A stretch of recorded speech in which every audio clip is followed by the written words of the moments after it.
Domingo noveno después de Pentecostés. Lectura de la epístola del apóstol San Pablo a los Corintios. Hermanos, no deseéis cosas malas, como las desearon los hebreos en el desierto, ni adoréis los ídolos como algunos de ellos, según está escrito. Se sentó el pueblo a comer y a beber, y luego se levantaron a retozar. Ni forniquemos como algunos de ellos fornicaron, y murieron 23,000 en un día. Ni tentemos a Cristo como lo hicieron algunos de ellos, y perecieron mordidos de las serpientes. Ni murmuréis como algunos de ellos murmuraron, y fueron muertos por el ángel exterminador. Todas estas cosas que les acontecían eran figuras de lo venidero, y están escritas para escarmiento de nosotros, que hemos venido al fin de los siglos. Y así, el que piensa estar firme, cuide no caiga. Que no os vengan sino tentaciones humanas, fácilmente superables. Pero fiel es Dios, que no permitirá que seáis tentados sobre vuestras fuerzas. Antes hará que saquéis provecho de la misma tentación, para que podáis perseverar en el bien. Continuación del Santo Evangelio según San Lucas. En aquel tiempo, al llegar Jesús cerca de Jerusalén, mirando a la ciudad, lloró sobre ella, diciendo: si conocieseis también tú, por lo menos, en este día que se te ha dado, lo que puede atraerte la paz. Mas ahora está todo oculto a tus ojos, porque vendrán días sobre ti, en que tus enemigos te circunvalarán y te rodearán, y te estrecharán por todas partes, y te arrasarán con tus hijos dentro de ti, y no dejarán en ti piedra sobre piedra, por no haber conocido el templo que Dios te ha visitado. Y habiendo entrado en el templo, comenzó a echar fuera a los que vendían y compraban en él, diciéndoles: escrito está, mi casa es casa de oración, y vosotros la tenéis convertida en cueva de ladrones. Y enseñaba a todos los días en el templo.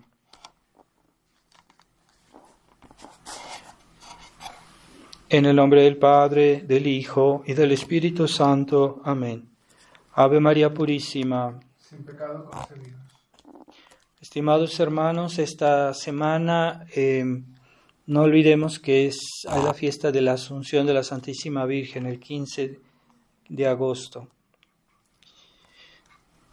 En este Evangelio nuestro Señor nos recuerda ese lamento que tuvo al ver a la ciudad de Jerusalén, que era figura de todo ese pueblo que desde muchos siglos antes nuestro Señor cuidaba y que le dio tantas gracias precisamente para recibirlo a Él y para ser incluso ellos mismos los que deberían difundir el Evangelio. Pero no fueron fieles ni a recibir al Mesías, ni a difundir su mensaje del Evangelio. Antes bien, crucificaron a nuestro Señor y persiguieron a los que predicaban el Evangelio. Es un gran drama que nuestro Señor lloró sobre Jerusalén porque ellos no quisieron recibir aquello para lo cual estaban ahí. Entonces, la gran misión del pueblo judío era recibir al Mesías.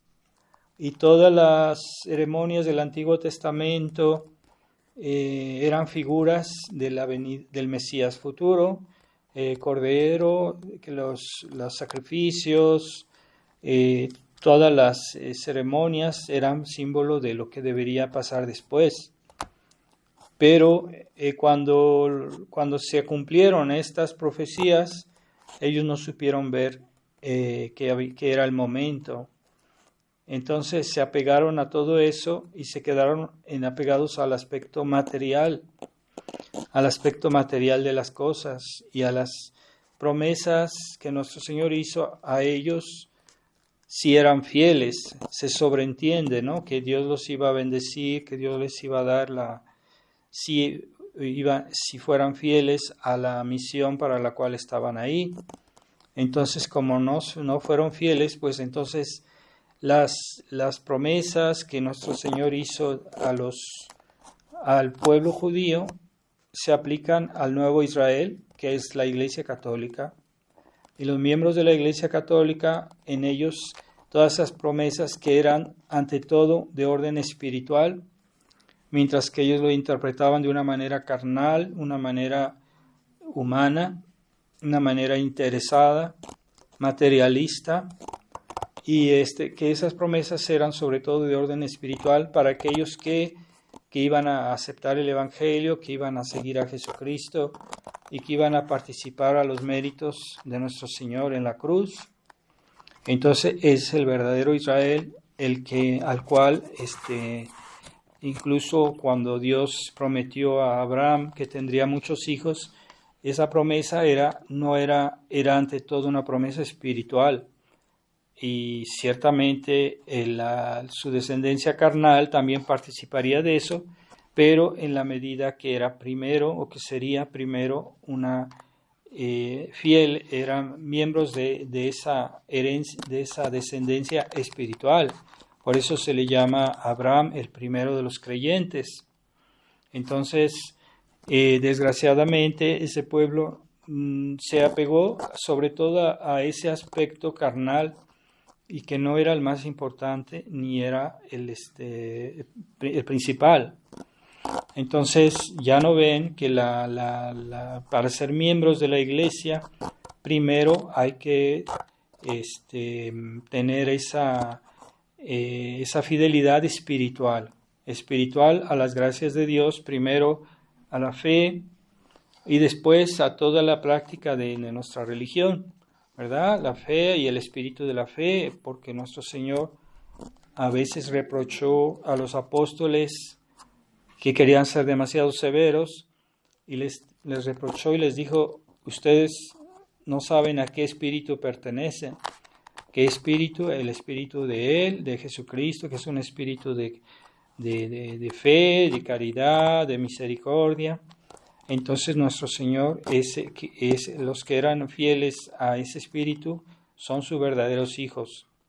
Entonces este pueblo judaico se apegó demasiado al aspecto sensible, material de las cosas, y también a ellos Jesucristo les reprochó que se habían apegado a leyes muy humanas que no eran las originales que Dios había hecho, sino las que ellos habían inventado. Entonces nuestro Señor les reprochó eso, que se apegaban a leyes humanas y habían abandonado el espíritu de Dios, el espíritu que es un espíritu de virtudes que son, como acabo de decir, de la fe, de la caridad, de la misericordia, sobre todo, de humildad, y todas las virtudes cristianas que están ligadas y que se sostienen unas a otras. Así que ¿por qué esa ceguedad? Porque dice nuestro Señor: si conocieseis también tú, por lo menos en este día que se te ha dado, lo que pueda traerte la paz. Pero nuestro Señor añade: mas ahora está oculto a tus ojos, no lo veis, no lo podéis ver. ¿Y por qué esa ceguedad? Esa ceguedad es fruto de muchas infidelidades, de las infidelidades del pueblo judío a lo largo de los siglos. No era una cosa nueva.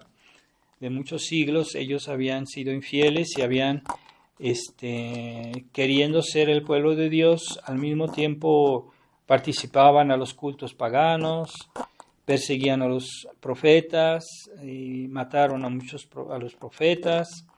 Entonces nuestro Señor les reprocha todo eso.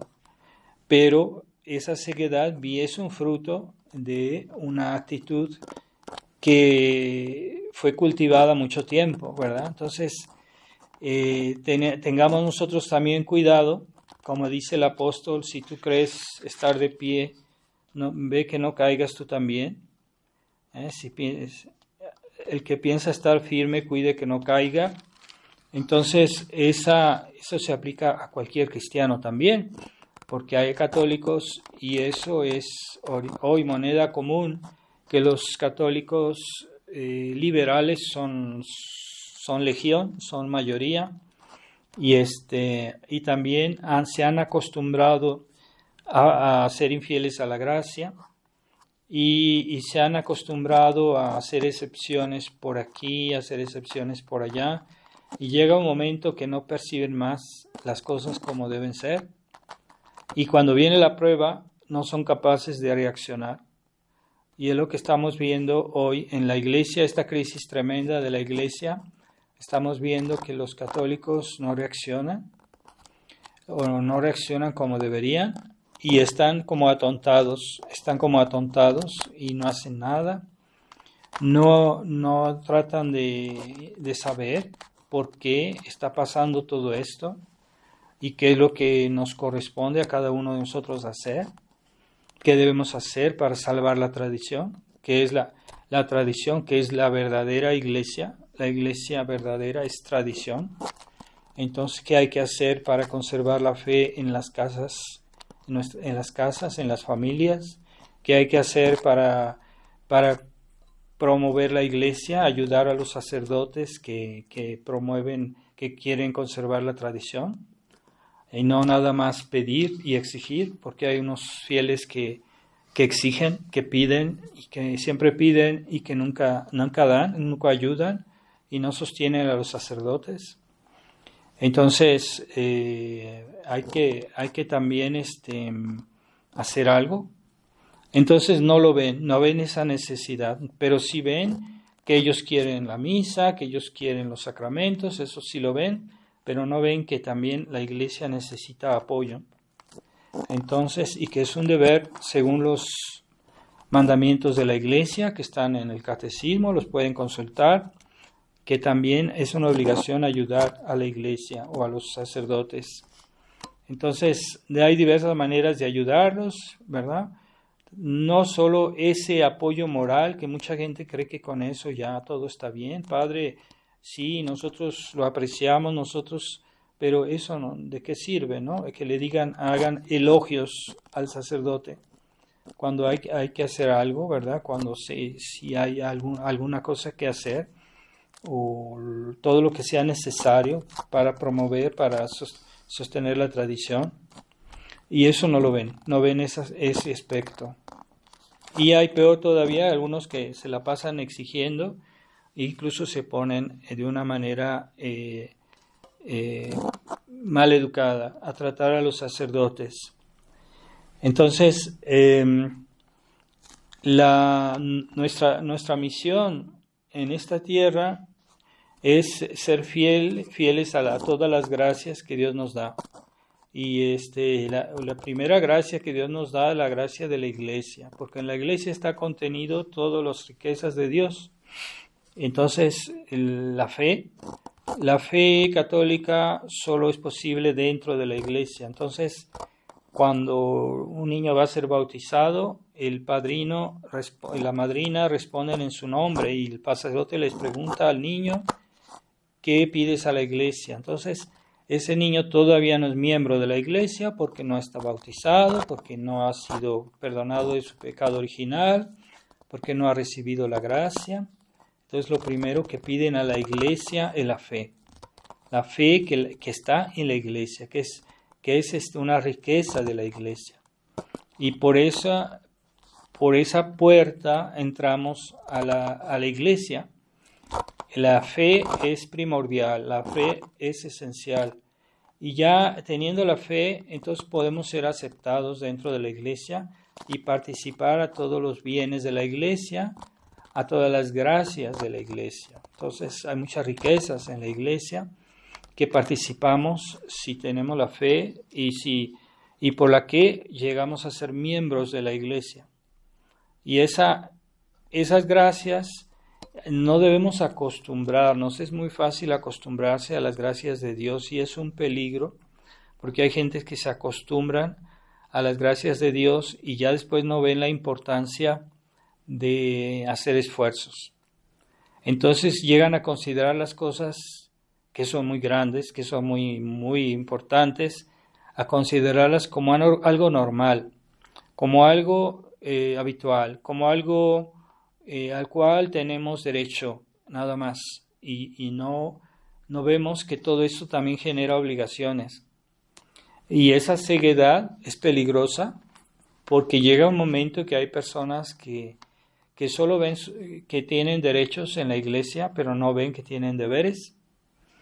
Y entonces cuando yo no hago bien mis deberes, pues yo no recibo todas las gracias, aun si yo vaya a la misa, aun si yo vaya a confesarme, si yo vaya a comulgar, o reciba cualquier sacramento, no recibo todas las gracias que Dios quisiera darme, porque yo no he hecho todo lo que debería hacer, porque yo no he sido suficientemente fiel a las gracias que recibo de la iglesia, por medio de la iglesia, por medio de los sacerdotes. Entonces, esa infidelidad se vuelve una costumbre y llega un momento en que uno no ve la importancia de las cosas. Entonces sí, yo sé que la misa es muy importante, pero llega un momento en que la misa es como ir a supermercado y pues sí, no es que les cree una gran sorpresa, ¿verdad? Las gracias de Dios. Entonces hay que evitar esa mentalidad de niños mimados, ¿verdad? Los niños mimados, de hijos están acostumbrados a recibir todo de sus papás y consideran que es un derecho, mientras que en realidad no teníamos derecho a ninguna de estas gracias en sí, porque éramos pecadores y un pecador pues no tiene derecho, en la medida que es pecador no tiene derecho.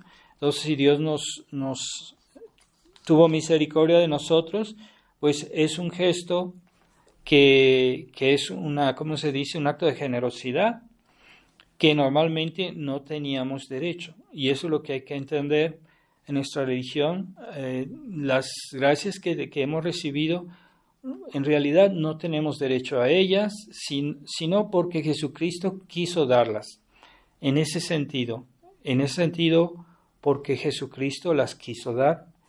Y como Él las quiso así, nosotros pues podemos decir, pues si Él me lo quiere dar, pues yo puedo, yo tengo derecho. Pero no es de parte nuestra. El derecho no es de parte mía, porque yo soy fulanito, porque yo hice esto o no hice esto, entonces yo tengo derecho. Entonces hay gente que exige sus derechos como que si vienen de ellos mismos. Nuestros derechos no vienen de nosotros mismos, vienen de Dios, por la condescendencia de Dios. Es un regalo, pero pues una vez que Él nos lo da, pues es nuestro. Y entonces en ese sentido tenemos derecho, pero no porque pertenezca a nuestra naturaleza o pertenezca a nuestros méritos, a nuestras cualidades. No es por eso. Entonces hay una ilusión que se puede formar cuando uno se acostumbra a las gracias de Dios que hemos recibido y que todos los días Dios nos da nuevas gracias.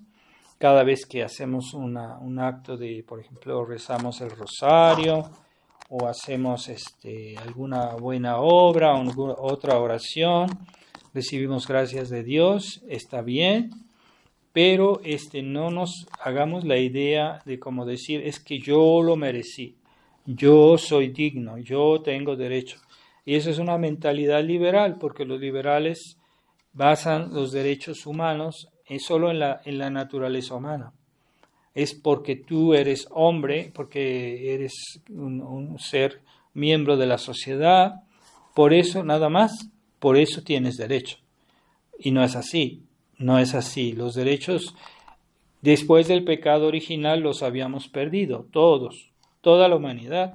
No teníamos derecho al cielo, no teníamos derecho a nada. Entonces Dios, por un acto de bondad, de misericordia, pues nos quiso rescatar. Pero no hay que olvidar que ese gesto es un acto de generosidad al cual no tenemos derecho. Estrictamente hablando, no tenemos derecho. Así que los católicos liberales sí tienen esa mentalidad de yo tengo derecho a esto, yo exijo, yo quiero que se haga así. Padre, usted debería ser así porque todos pensamos así y usted debe aceptar lo que dice la mayoría. Son tonterías. La iglesia no es así. La iglesia viene de arriba, no viene de abajo. Y para el liberalismo, la autoridad viene de abajo.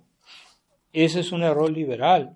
Por eso los liberales son democráticos, pero no. En el concepto de la iglesia, de la autoridad, también de la autoridad civil, viene de arriba. Entonces, alguien tiene autoridad porque Dios se la da. No es el pueblo que se la da. Y eso es un error que muchos católicos no entienden.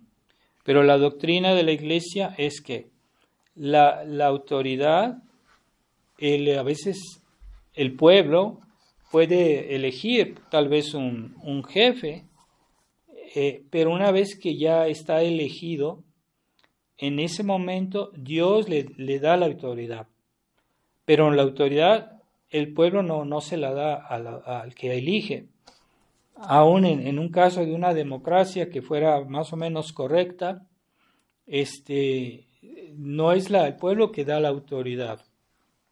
El pueblo designa, tiene la facultad de designar quién va a ser la autoridad. Eso sí se puede, eso sí. Pero la doctrina de la iglesia dice que cuando el pueblo designa, no está dando la autoridad, nomás está designando quién va a ser la autoridad, pero el que da realmente la autoridad es Dios. Entonces, una vez que alguien ya tiene la autoridad, pues representa a Dios, no representa al pueblo. Entonces, esa mentalidad democrática a veces se ha metido en la iglesia y se ha metido por la colegialidad del Vaticano II, por esa mentalidad, ahora que el Papa Francisco inició eso de democratizar aún más la iglesia. Y entonces no es el concepto original, es concepto divino que Dios, y como Dios hizo su iglesia. Entonces están destruyendo la iglesia así, porque la autoridad de la iglesia no viene de abajo, viene de arriba.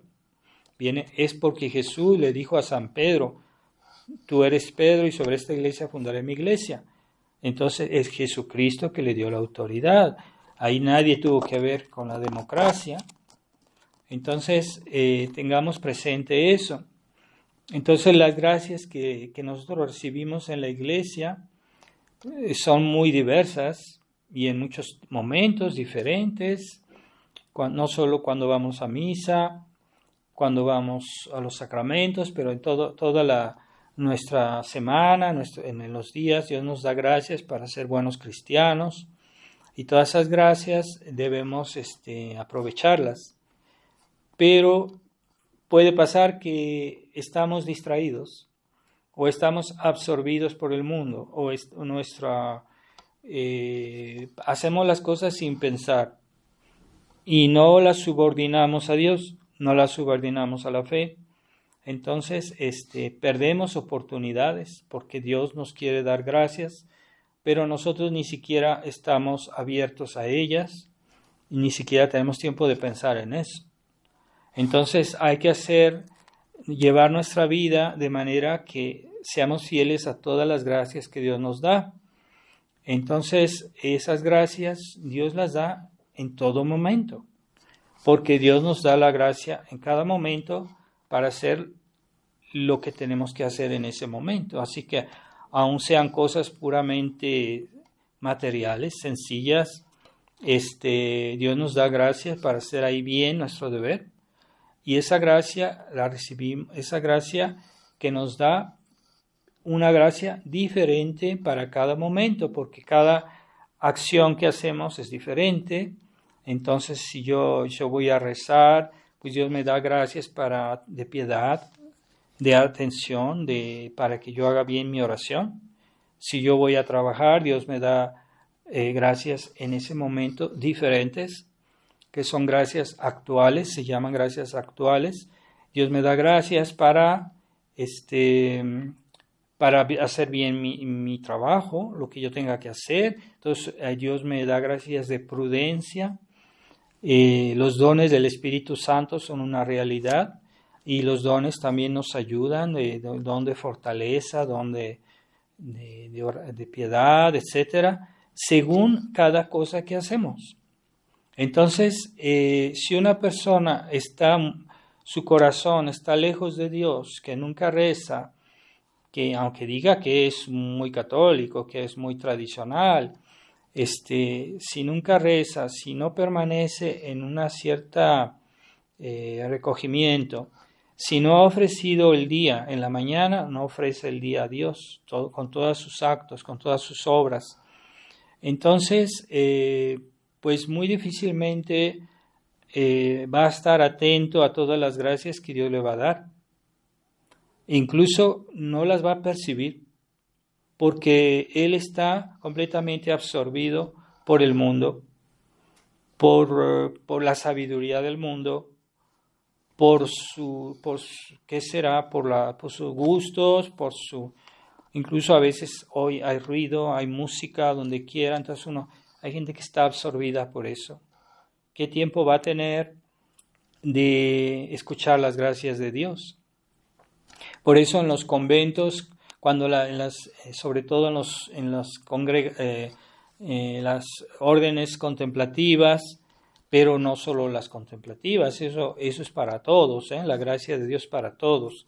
Entonces, las contemplativas, lo primero que piden a los que se hacen miembros de esas congregaciones es el silencio, porque en el silencio podemos estar más atentos a las cosas que hacemos y cómo las hacemos y en qué espíritu las hacemos. Es importante el silencio material.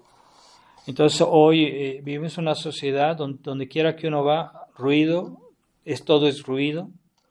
Entonces no podemos discernir o estar atentos a las gracias que Dios nos da a cada momento para hacer bien lo que debemos hacer en cada momento.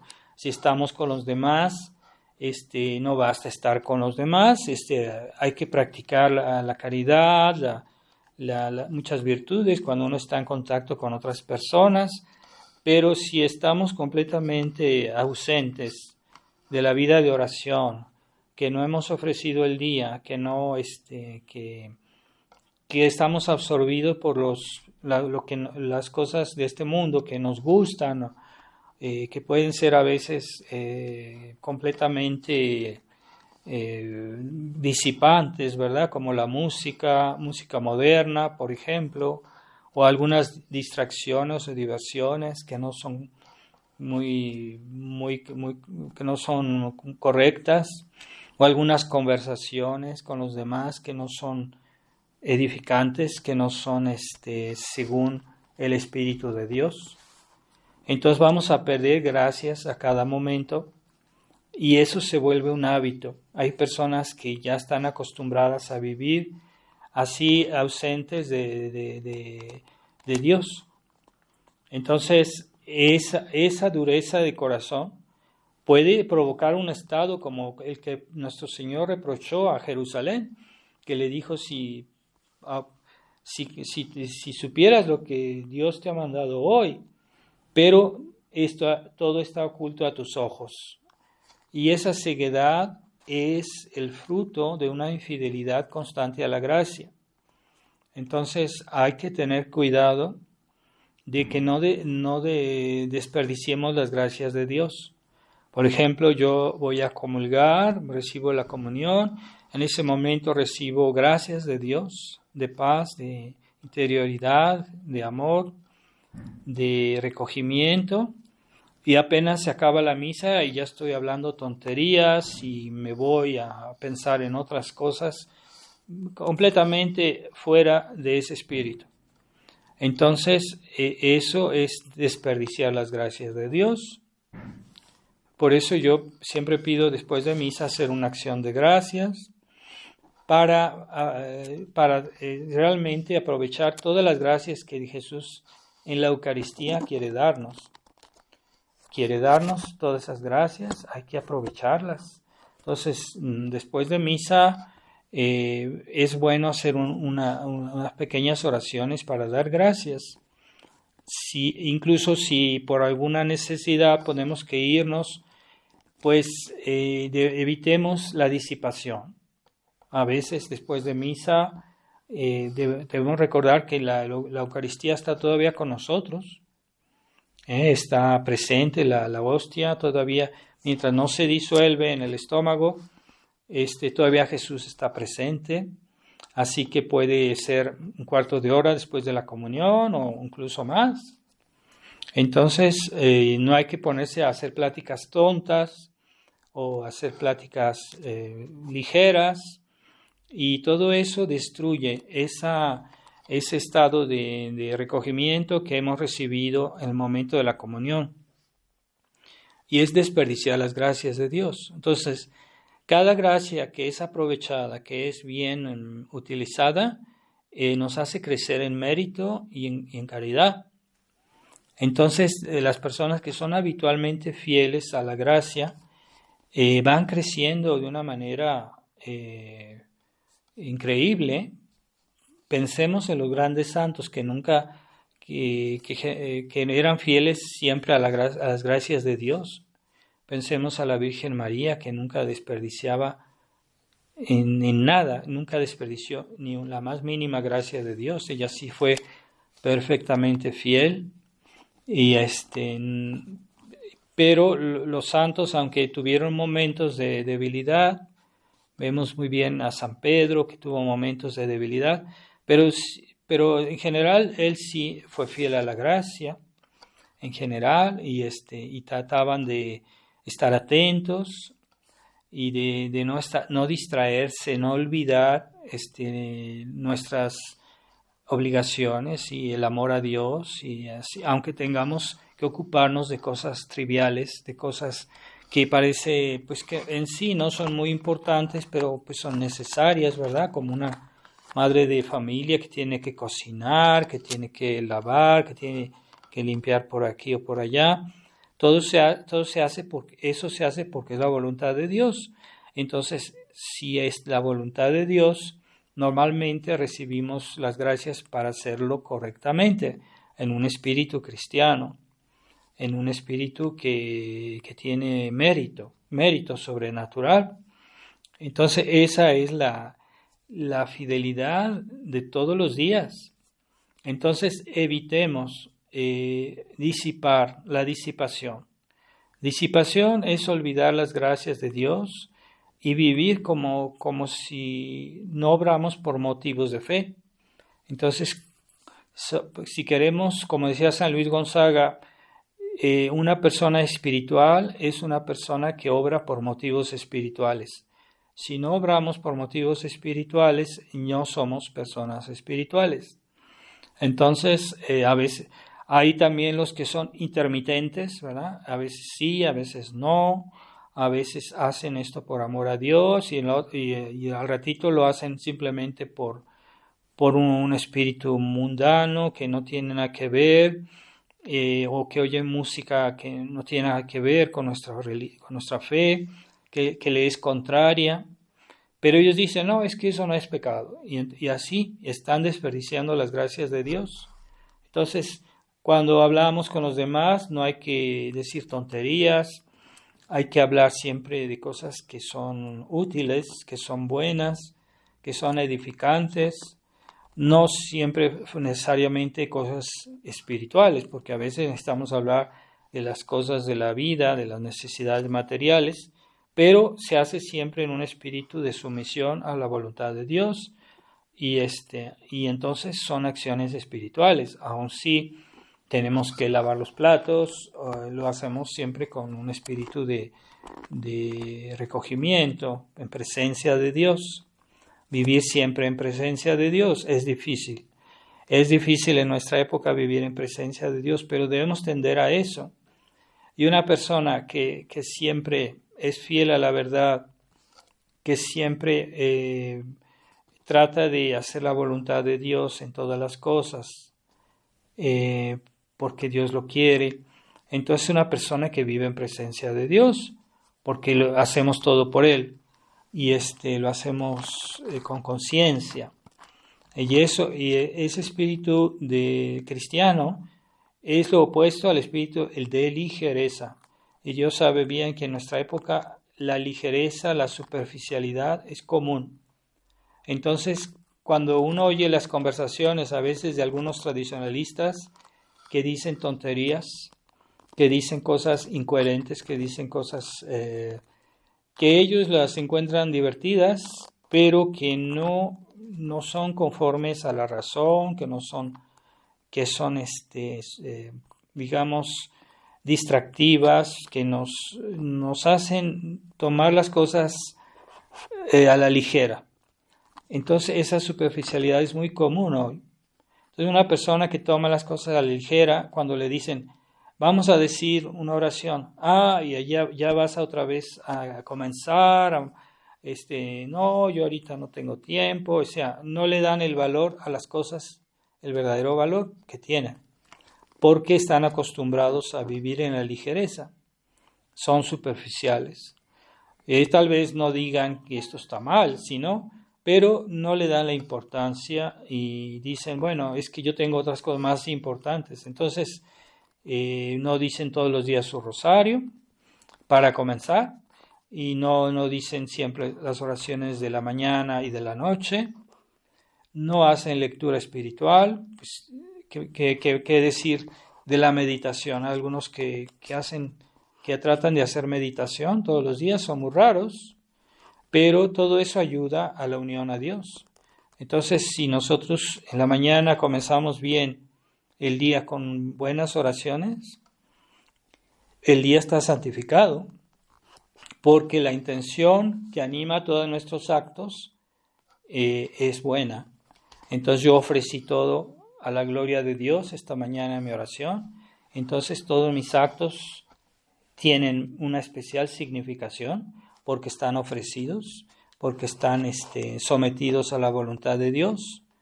Pero esa intención inicial es muy buena, pero la podemos destruir, porque cuando yo hago un pecadito por aquí, un pecadito por allá, yo estoy destruyendo esa intención que yo hice en la mañana y la estoy neutralizando. Entonces yo dije que iba a hacer todo por amor de Dios, entonces ya comencé a oír música mala, y entonces ya estoy destruyendo ese espíritu de Dios en mi día.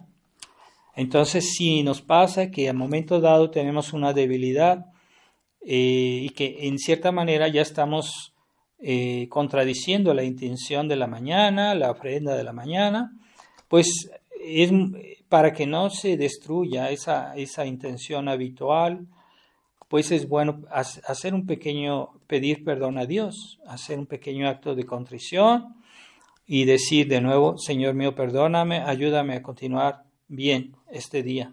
Entonces, a veces a todos nos pasa que tengamos un momento de distracción, de olvido, y a veces el mundo nos atrae, nos hace olvidar lo esencial.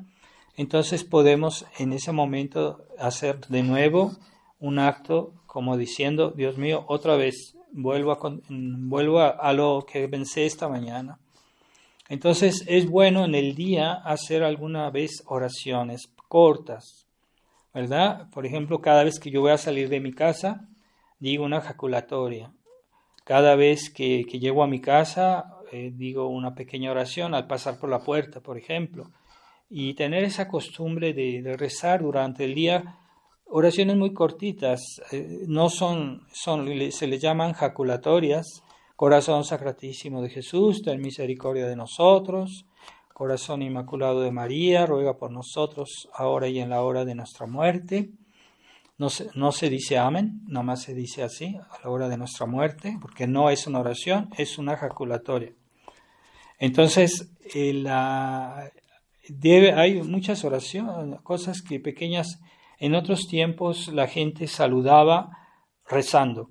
Pues la gente en México era muy común. Se saludaba diciendo Ave María Purísima. Y la persona respondía sin pecado concebida. Era un saludo, el saludo de entre la gente habitual. Entonces, hasta en el saludo se rezaba. Entonces, hoy, pues, ni quien diga eso. En otros países también había costumbres semejantes. Entonces, hay que tratar de mantener ese estado de ánimo inicial que debemos iniciar en la mañana cuando ofrecemos el día. Y ya con esas buenas disposiciones, Dios nos ayuda a cada momento para que hagamos las cosas bien. Entonces, y cuando se ofrece que tengamos que hacer algo o que decir algo, vamos a tener las gracias para hacer esa acción. Así que Dios nos da las gracias necesarias para hacer nuestros deberes, que son diferentes en el día tenemos muchas cosas diferentes que hacer o que decir. Entonces, para cada acción, Dios nos da una gracia diferente para cada acción. Pero si nosotros estamos ausentes de Dios, pues a lo mejor ni la vamos a percibir esa gracia que Dios nos da para cada momento. Y estamos desperdiciando esas oportunidades. Entonces, pensemos que San José, la Virgen María, cuando vivían en Nazaret, ¿qué debería ser eso? ¿Cómo deberían vivir ellos? Pues enseguida lo entendemos, porque no podemos concebir que la Virgen María hiciera sus deberes, o que hiciera su limpieza, o que hiciera la cocina, que limpiara los platos, sin amor a Dios. Imposible, ¿verdad? No se puede concebir eso. Así que nosotros debemos tratar de tener ese espíritu de vivir en presencia de Dios y de aprovechar las gracias que Dios nos da a cada momento y tener esa atención porque Dios nos da la gracia para el momento presente. Dios no nos da la gracia para el pasado, Dios nos da la gracia para el futuro. Así que, ¿qué tengo que hacer yo ahora, en este momento, actualmente? Ahí para eso yo recibo la gracia de Dios. Pero yo no recibo la gracia de Dios para lo que voy a hacer mañana o para lo que ya hice hace un año. Eso ya pasó. Ya es una oportunidad que o está perdida o está aprovechada, como fuera. Pero Dios no me da la gracia para lo que no es presente. Entonces hay personas que dicen, no, es que si hay un día alguna persecución, yo no me siento tan fuerte para ser mártir. Bueno, es que Dios ahorita no te da la gracia para ser mártir, te la va a dar en el momento que la necesites. Entonces ese día que si hay una persecución, que te quieren martirizar, en ese momento Dios te dará la fuerza. No ahorita. No en este momento no la percibes, no la tienes. Así que para que recibas el día del martirio la gracia que necesitas para ser fiel, necesitas ser en este momento y en cada momento de tu vida fiel a las gracias de Dios. Y si tú eres siempre fiel a las gracias de Dios, es una garantía de que el momento de tu muerte también te va a dar Dios la gracia para salvarte. Entonces, San Alfonso de Ligorio dice, una persona que muere como ha vivido. O sea, si en toda su vida fue fiel a la gracia, ciertamente tendrá una buena muerte. Y cuando una persona tiene una mala muerte, uno se puede hacer preguntas, ¿verdad? Se puede uno hacerse preguntas si esta persona no fue un buen cristiano, no fue un... Entonces debemos todos los días ser fieles a la gracia de cada instante, de cada día, para que Dios nos dé la gracia de perseverar. Si yo soy fiel ahorita, es una garantía para el futuro, porque Dios me va a dar más gracias, porque fui fiel antes. Entonces, ¿por qué Jerusalén ya no vio a su Mesías, no vio a su Salvador? Pues es porque en realidad toda su vida ellos se fueron infieles a muchas gracias de Dios. E incluso tan infieles que lo mataron, lo crucificaron. Entonces, pero era una costumbre de ser infieles a la gracia. Entonces hay que tener mucho cuidado de tratar de ser fieles a la gracia de cada momento. Sí, hacer bien hacer nuestros deberes. Si nosotros hacemos nuestros deberes y generalmente estamos preocupados por hacer la voluntad de Dios, si normalmente somos fieles a nuestras oraciones, si somos siempre dóciles a la verdad, es una manera de saber si somos fieles a la gracia, somos dóciles a la verdad o resistimos a la verdad. Es que me dijeron que yo tengo este defecto. Sí, pero es cierto, pero no lo quiero reconocer porque no quiero humillarme delante de los demás, no me gusta que me humillen. Entonces no reconoce algo que es evidente, no lo acepta. Y a veces de tal manera que ni siquiera quieren corregirse. Entonces nunca hay que resistir a la verdad, aunque no sea dicha por nuestros enemigos, aunque no sea dicha por una persona que la dice sin caridad, o por una persona que es soberbia y que nos dice nuestras verdades. Entonces, es que como es soberbio, quiere decir que no es cierto. No, a veces la gente soberbia dice la verdad. Y sobre todo nuestros enemigos, lo que nos dicen la verdad, nos dicen nuestros defectos. Y los santos escuchaban a sus enemigos. Cuando los enemigos los criticaban y hablaban mal de ellos decían, no, pues hay algo de verdad en todo esto que han dicho de mí. Hay que ser humilde para aceptar el reproche de una persona soberbia. Hay que ser humilde para aceptar el reproche de una persona que nos habla sin caridad. Es que lo dijo de una manera que no me gustó, entonces no acepto. Bueno, eso es soberbia, porque a veces la gente dice las cosas de una manera que no debería decirlas, pero en el fondo está diciendo una verdad. Puede ser que no, pero puede ser que sí. Entonces no hay que cerrarse completamente a lo que nos dicen los demás. Y entonces si yo siempre he aceptado la verdad, si yo siempre he sido dócil a la verdad y la gracia van juntas. Cuando nosotros tenemos acceso a la verdad, Dios nos da la gracia siempre para aceptar esa verdad. Siempre. Dios no nos niega la gracia para cuando tenemos la evidencia de la verdad, siempre nos da la gracia. Y si no aceptamos esa verdad, quiere decir que somos infieles también a la gracia. Quiero saber si yo soy fiel a la gracia, ¿eres fiel siempre a la verdad? ¿Buscas la verdad? ¿Quieres toda la verdad o parcial? Una verdad parcial o la verdad que a ti te acomoda, que a ti te gusta. Bueno, así son los católicos liberales. Ellos aceptan la verdad cuando les acomoda, cuando es de su gusto. Entonces, cuando uno se acostumbra a la infidelidad a la gracia, uno puede caer en esta ceguedad en la que cayó Jerusalén. Y Dios nos libre, porque nuestro Señor anunció en este Evangelio un castigo tremendo. Y como dijo a los fariseos, moriréis en vuestro pecado. Es tremendo lo que les dijo nuestro Señor, moriréis en vuestro pecado. Porque siempre resistían a lo que nuestro Señor les decía, siempre resistían. Entonces resistían a la gracia, resistían a la verdad de nuestro Señor. Entonces Dios nos libre de esa mentalidad soberbia de que hay gente que siempre está llevando la contraria, pero no se fijan si es verdad o no es verdad, pero tienen que llevar la contraria. Entonces, puede ser que alguna vez tengan razón, pero no siempre.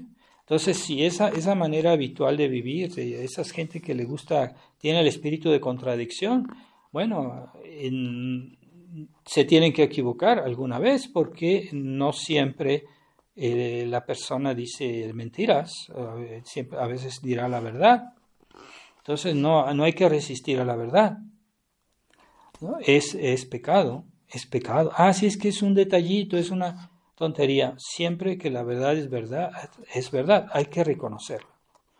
Sí, a veces podemos simplemente no responder, pero nunca contradecir la verdad. Cuando nos dicen la verdad debemos aceptarla. Y cuando vemos que la verdad está incompleta, entonces debemos buscarla completa. Y es la gran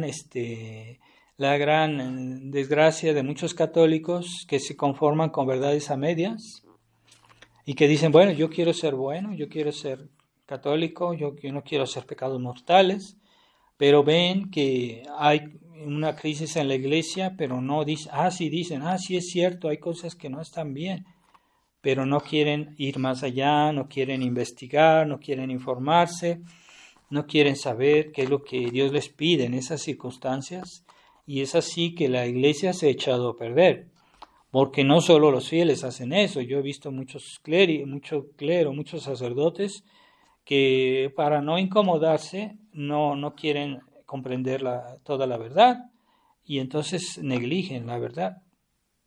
Y a veces, si fueran verdades secundarias, pero a veces son verdades de cosas muy importantes. Entonces nuestra fe. Entonces cuando vemos que en la fraternidad como muchos sacerdotes que yo conocí, que eran muy buenos sacerdotes, que eran bastante firmes y bastante claros en sus ideas, se fueron haciendo liberales porque empezaron a resistir a la verdad, porque no quisieron sacar conclusiones, veían cosas anormales y ellos mismos lo decían. Yo vi sacerdotes así, pero finalmente eligieron la posición de la comodidad y prefiero decir, bueno, es como decir como el avestruz que mete la cabeza en un agujero para no ver, y es una posición de comodidad. Pues si yo no veo, yo no pienso y yo no tengo que preocuparme por hacer esto o aquello, entonces es una posición de comodidad, una infidelidad a la verdad, una fidelidad a la gracia. Y por eso se han vuelto liberales, porque empezaron a hacer excepciones aquí, allá, entonces se han cegado, se han vuelto liberales por resistir a la gracia, por resistir a la verdad. Dios nos libre de eso, Dios nos libre de esa mentalidad. Y ahora esos sacerdotes que yo conocí, que yo admiraba, pues ya no son la misma persona, son muy diferentes, ya no se preocupan del combate de la iglesia o de una manera muy parcial. No está bien hacer marcha atrás. Si ellos iban bien y de repente ya no quieren asumir el combate de la iglesia, el combate de la fe, ya están neutralizados. Y Dios no quiera que esto vaya más allá, pero que Dios no permita que se condenen. Pero eso pasó también cuando el Concilio Vaticano II, había muchos sacerdotes y muchos obispos que veían el problema. ¿Y dónde están? No fueron fieles, porque empezaron a hacer excepciones y dijeron, bueno, voy a esperar, hicieron excepciones, negligencia, empezaron a excusar a los enemigos, a excusar a los que estaban haciendo daño, y poco a poco, ante la evidencia, se volvieron sordos y llegaron un momento que se volvieron ciegos. Es el fruto de una infidelidad habitual a la gracia. Dios nos libre de esa ceguedad, porque puede llegar a ser motivo de condenación. Depende de qué cosas, pero es importante siempre ser fiel a la verdad, que va junto con la gracia. Si yo acepto la gracia, está siempre junto a la verdad. Y la verdad está siempre junto a la gracia. Tengamos esta fidelidad habitual a la verdad, que es lo que más falta hoy. Hoy la gente a lo que es fiel es a su comodidad, es a su bienestar, y nunca sacrifican su bienestar económico, su bienestar social, su bienestar humano, no lo sacrifican. Y lo que es las exigencias de nuestra religión, pues siempre encuentran una razón para decir después o cuando yo pueda y ya veremos y no sé, que Dios nos ayude, y esa es su manera de hablar. Pidamos al Corazón Inmaculado de María la fidelidad habitual a la verdad, la fidelidad que ella practicó. Es un modelo de eso. Precisamente su corazón es un modelo de fidelidad. Entonces, por eso Dios quiere, como dijo Nuestra Señora en Fátima, Dios quiere en estos tiempos instaurar una devoción al Corazón Inmaculado de María, porque es precisamente lo más opuesto que hay a esa mentalidad superficial moderna que nos hace olvidar todo lo esencial y a vivir como si nada más existieran las cosas accidentales y materiales, y ya se vuelve uno ausente de todo lo esencial, lo más importante, que es nuestra salvación. Pidámosle a su Corazón Inmaculado de María esa fidelidad. Corazón Inmaculado de María, ruega por nosotros ahora y en la hora de nuestra muerte. En el nombre del Padre,